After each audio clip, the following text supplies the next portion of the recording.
It was a Thursday evening when it happened. Early December. Cold, but not enough to snow. The kind of southern chill that settles in your bones because no one bothers to insulate anything properly down here. The diner was nearly empty. Just a couple of truckers at the counter. Some old Christmas songs humming from the overhead speakers. And us. Me, Alex, and Lena. My wife's children. My not-quite family.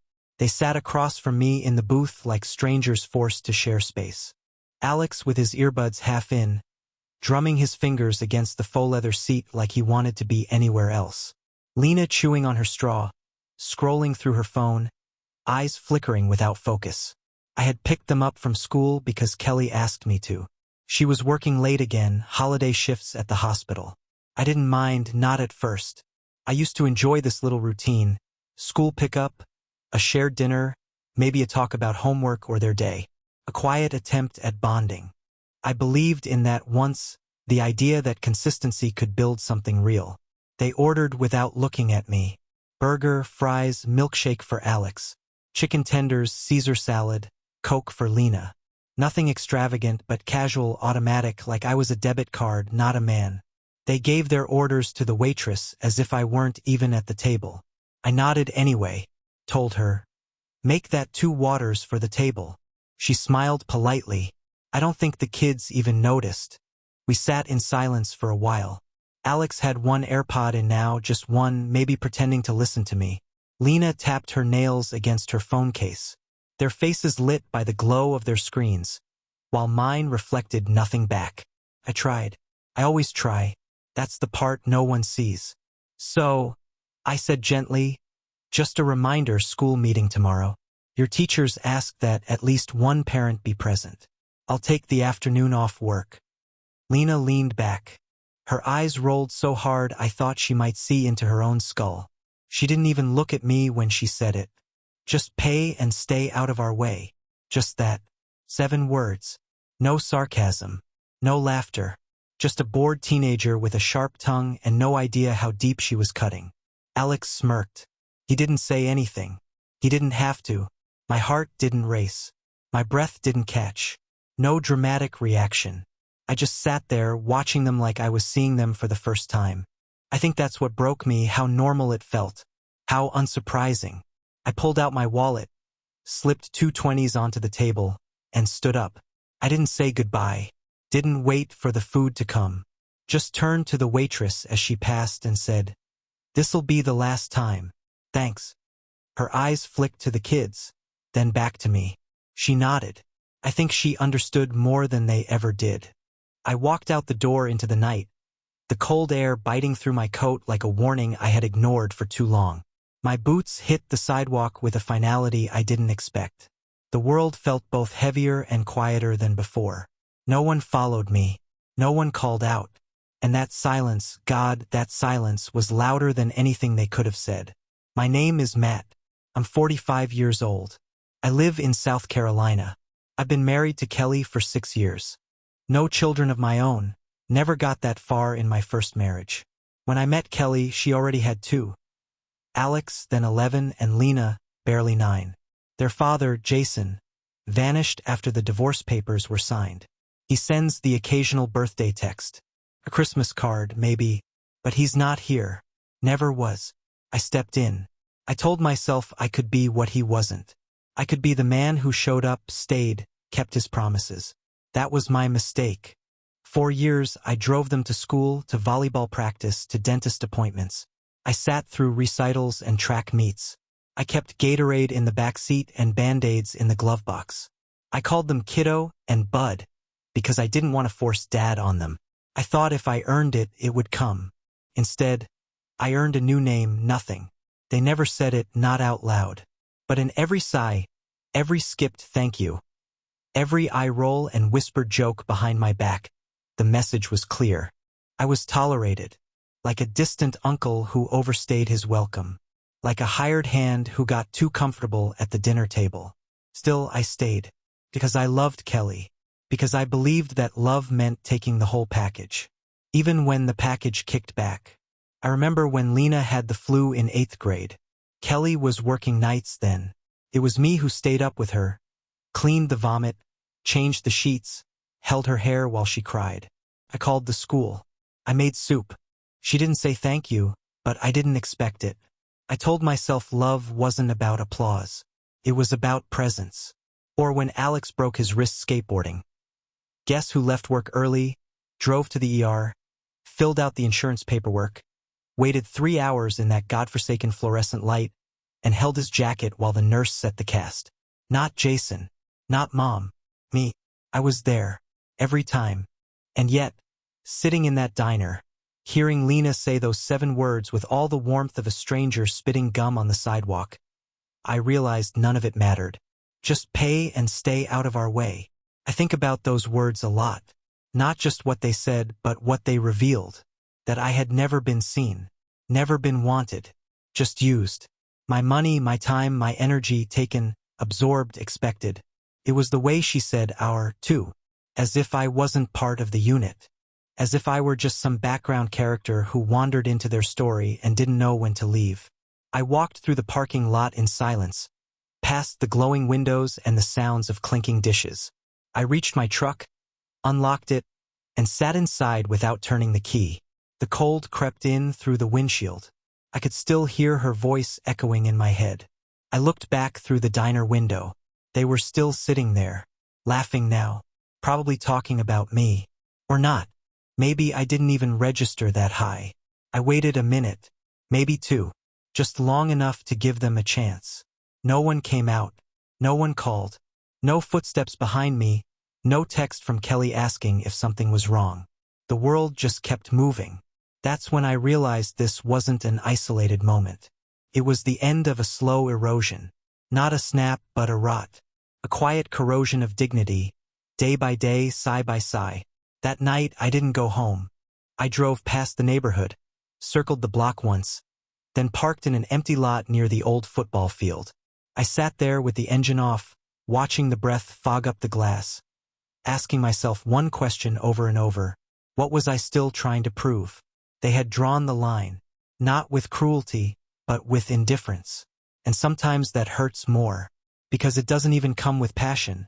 It comes with the cold shrug of someone who doesn't care if you're there or not. I had been there. I had given everything I had. And still, I was just the one who pays. So I did the only thing left for me to do. I stopped. When I married Kelly, I thought I was building something. Not just a marriage, but a home. A place where things would stick. Where effort meant something. I thought love could patch holes I hadn't made. That it could warm kids who weren't mine by blood but who might, eventually, let me in. The ceremony was small. Backyard vows, folding chairs, Kelly in an off-white dress that clung to the breeze like she didn't quite belong in it. Alex stood next to her, 11 years old, too big for his suit. Lena clung to her aunt's hand, face buried in a bouquet of flowers she didn't want to carry. They didn't look at me, not once during the vows. But I told myself that was fine. I wasn't marrying them. Not yet. Back then, I didn't need to be loved. I just needed a chance. Kelly told me things would soften in time. That the kids needed stability. That I was already doing more than their father ever had. She said Jason, her ex, had drifted out of their lives like a fog that never made it past noon. Promises, birthday calls, one Christmas gift that came 4 weeks late. He vanished the way cowards do. Not all at once, but in pieces. By the time I showed up, he was just a name on a birth certificate. So I filled the void. It started with little things. Grocery runs. Picking them up after school. A new backpack for Lena when hers ripped. Alex needed cleats for soccer. Jason was between jobs. Covered it. No big deal. Felt good to help. To be useful. I paid the heating bill that winter because Kelly was short. Then the car registration. Then the orthodontist. Then the rent. At first it felt like support. Like stepping into the frame of a crumbling house and holding it up with your own hands. Then it became routine. Then it became expected. After 2 years, I was paying for everything. Every bill. Every fee. Netflix, gas, doctor visits, school supplies. Christmas gifts. Summer camps. I never said no. Not once. I thought if I just keep showing up, they'll see it. But showing up doesn't mean anything when no one's looking at you. The turning point came slowly. That's what people don't understand. There's no explosion. No obvious betrayal. Just silence. Dull, daily silence. A kind of spiritual erosion. At family gatherings, I was introduced as Matt. He helps with expenses. Not even as Kelly's husband. Not as a stepdad. Just the guy footing the bill. Her sister once laughed and said, "Well, it's like you married into a mortgage and 2 teenagers. Hope you got a good rate." I smiled, pretended it didn't sting. But it did. It always did. There were signs I chose to ignore. Small slights. Kelly referring to parenting decisions as my call, not yours. Alex calling me Matt, even when he asked for money. Lena rolling her eyes whenever I offered advice. Once, when Alex was struggling with his chemistry class, I offered to help him study. He looked at me and said, "You're not even good at this stuff. Don't you fix tools or something?" I work in maintenance. A supervisor now, actually. Good job. Union protected. Benefits. But to him, I was the guy with grease on his shirt. Not someone worth listening to. Kelly heard him. She didn't correct him. That was when it started. The feeling that I wasn't in the house. I was orbiting it. Paying for the lights, but never allowed to sit fully in the warmth.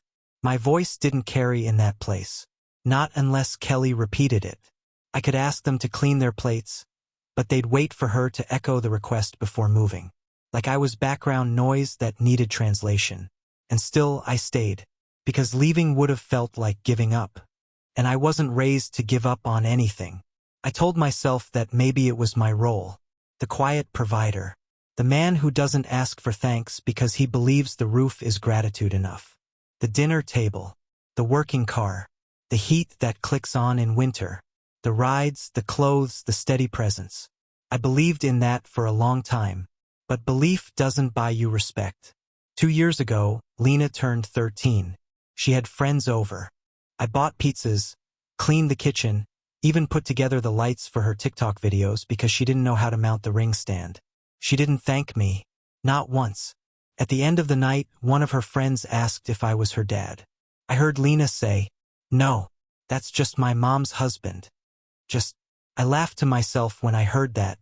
Laughed because it felt like the only option. Crying would have made me weak. And I didn't want to be weak in my own home. Not more than I already was. There's something strange about being essential but invisible. Like the power lines outside your window.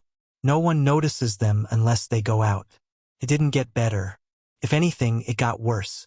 The older they got, the more certain they became that I didn't belong. Not in name. Not in memory. Not in heart. Kelly tried sometimes. She'd put her hand on my arm during arguments. Tell the kids to calm down. Say I was just trying to help. But that was the problem. I wasn't helping. I was raising them. Paying for them. Sacrificing for them. And still, I was described as a bystander. A few months ago, Alex got into a fight at school. I left work early, drove an hour in traffic, and sat in the principal's office while he smirked at the floor. When I asked him later what the hell happened, he said, "You're not even my dad. Why do you care?" I drove him home in silence. My hands shook the whole ride. When we got there, he slammed the door. Kelly asked how it went. I told her. She sighed, poured a glass of wine, and said, "He's just lashing out. Don't take it personal." But it was personal.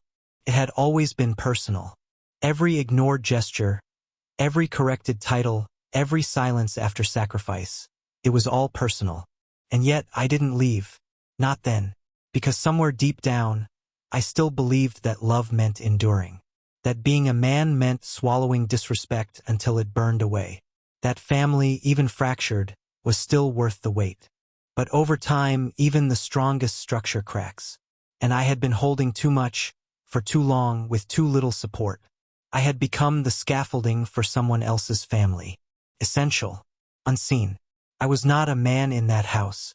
I was an ATM with shoes. A ride to school. A name on the lease. A credit score. A safety net. A shadow with a wallet. And the worst part? I had let it happen. That night, After the diner, after the quiet drive, after the realization finally settled into my bones, I didn't sleep.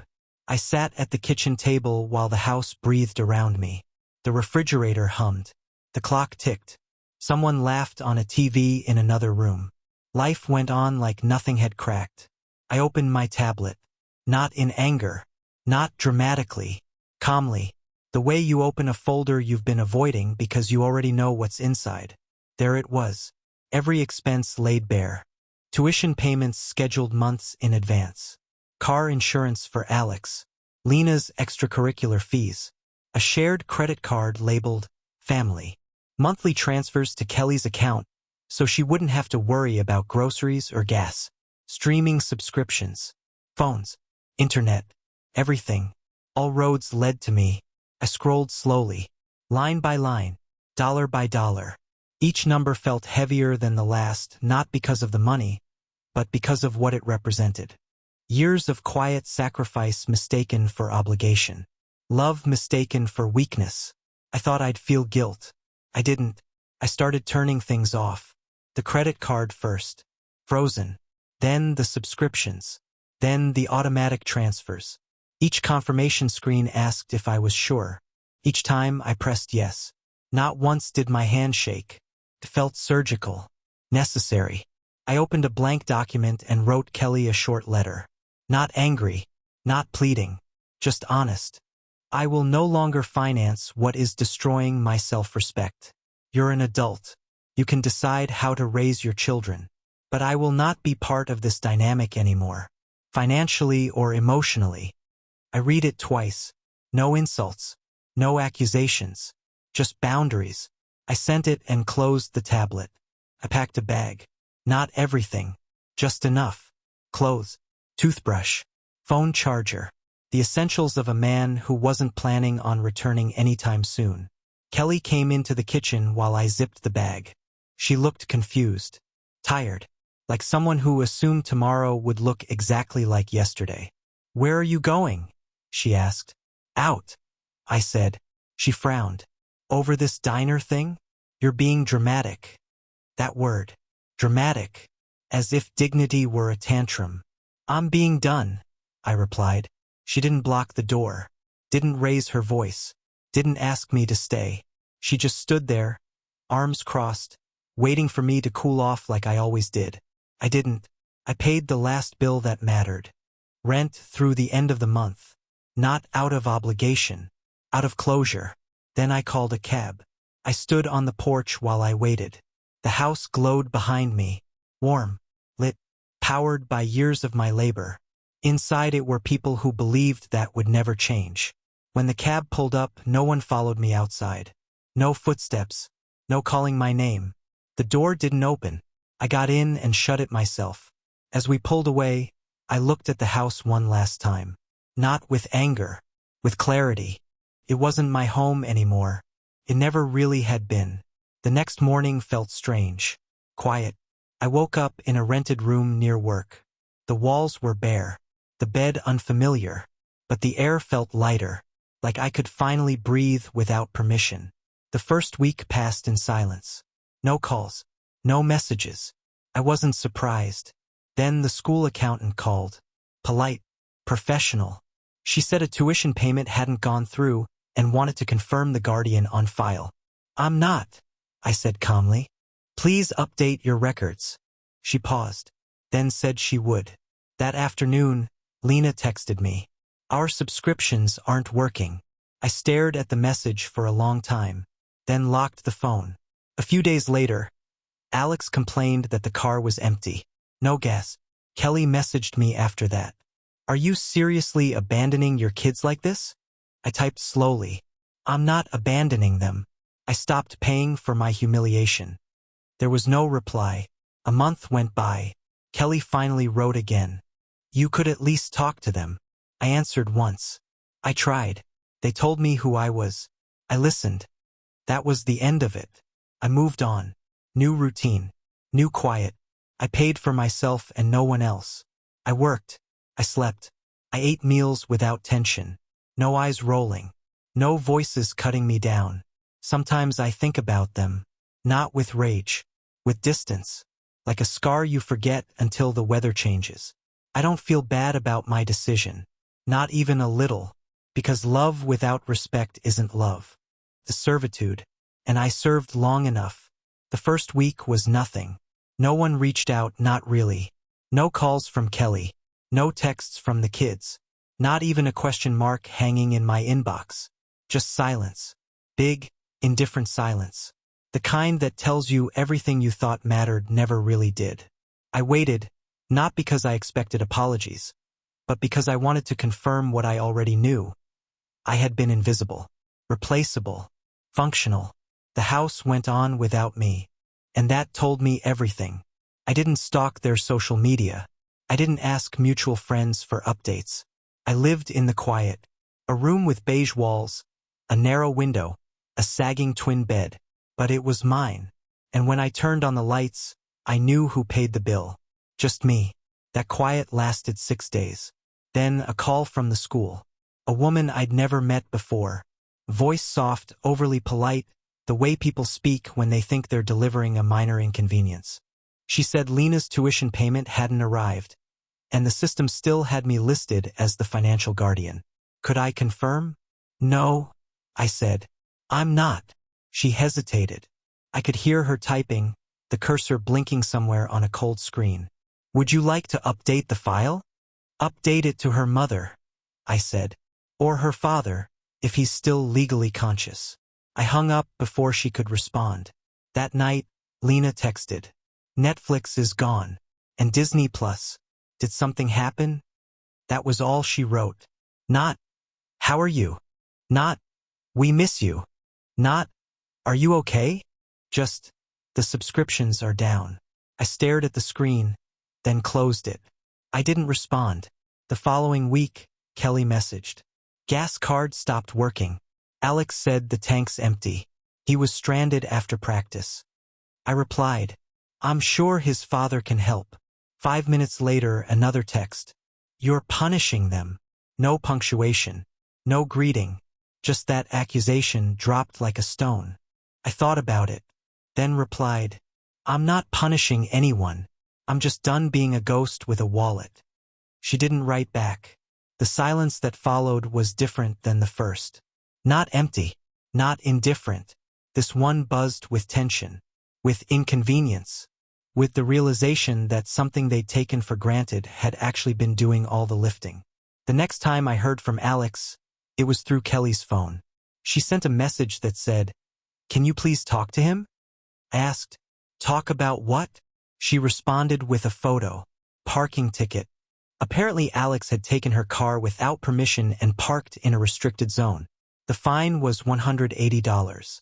The kind of thing I used to handle without hesitation, without question, without thanks. She added one sentence beneath the image. He's having a hard time. I didn't reply. They weren't reaching out to mend anything. They were reaching out because the floor was getting cold. Because the invisible hand that warmed the house, filled the fridge, paid the bills, that hand was gone. And now the silence wasn't comforting. It was cruel. I watched it unravel from a distance. Lena posted a story on her social media. A selfie at school.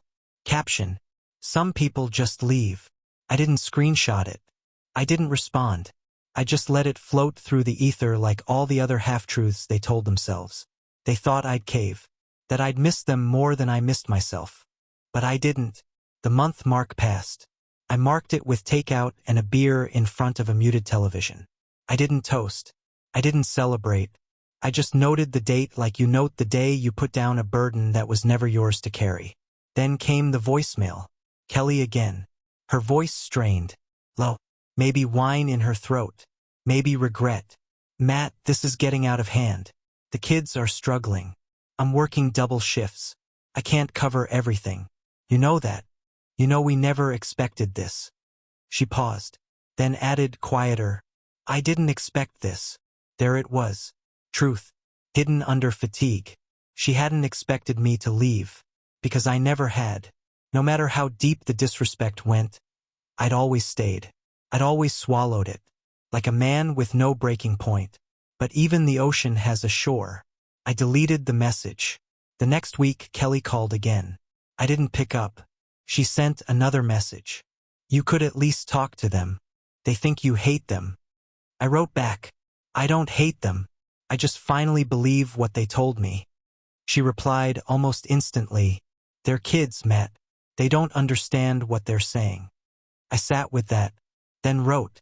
They're old enough to drive, old enough to choose their words, and they chose them carefully. After that, the silence returned. But it wasn't peaceful anymore. It was desperate, and desperate silence always comes before the knock. I waited for it, but it didn't come from the kids. It came from Kelly. She showed up one Saturday morning. I heard the knock while brushing my teeth. Looked out the window and saw her standing there, coat zipped, face tight. She didn't have the kids with her. That surprised me. She came alone. I opened the door. She didn't speak at first, just looked past me into the room. Took in the single chair, the tiny table, the bed I didn't bother to make. It hit her then that I hadn't moved to make a point. I had moved to escape. Finally, she asked, "Do you even miss them?" I nodded. "Of course I miss them," I said. "But I miss who I thought they were, not who they showed me." She swallowed hard. "They're struggling," she said again. Like repeating it made it my problem. I said nothing. She stepped inside. Took a few cautious steps like the place might burn her. Looked at the walls. Bare. No photos. No memories. No proof I ever belonged to anything before this room. Then she asked, "Are you really not coming back?" I sat down. Motioned to the chair across from me. She didn't take it. "I didn't leave the family," I said. "I left the role no one respected. I left being the man who paid so they could ignore me." She blinked. Her hands fidgeted with the zipper on her coat. "What do you want, Matt?" she whispered. It was the first real question I'd heard in years. I answered slowly. "I want to be seen. I want to be heard. I want my presence to mean more than my paycheck." She didn't respond. I looked at her. Really looked at her. The way her mouth twisted. The way her eyes darted. The way her shoulders sagged like she already knew what I was going to say next. "I was willing to be a father to them," I said. "But they wanted an ATM with a nice face. You let them believe that was enough. You let them." She didn't deny it. And that was the worst part. After a long silence, she turned to leave. She reached the door, then stopped. Her hand on the knob. Her voice barely audible. "They're sorry. They just don't know how to say it." I stood up. "Maybe they will. One day. But until then, I don't belong in that house. And I'm not paying rent to be disrespected." She nodded. Didn't turn around. Just opened the door, stepped out, and let it shut behind her. I stood there for a while, the scent of her perfume still lingering. For a moment, I almost regretted it. Almost. But I'd come too far. Lost too much of myself to turn around now. I hadn't walked out of that family. I had walked out of a lie. And the silence they were left with, that was the sound of someone finally hearing themselves.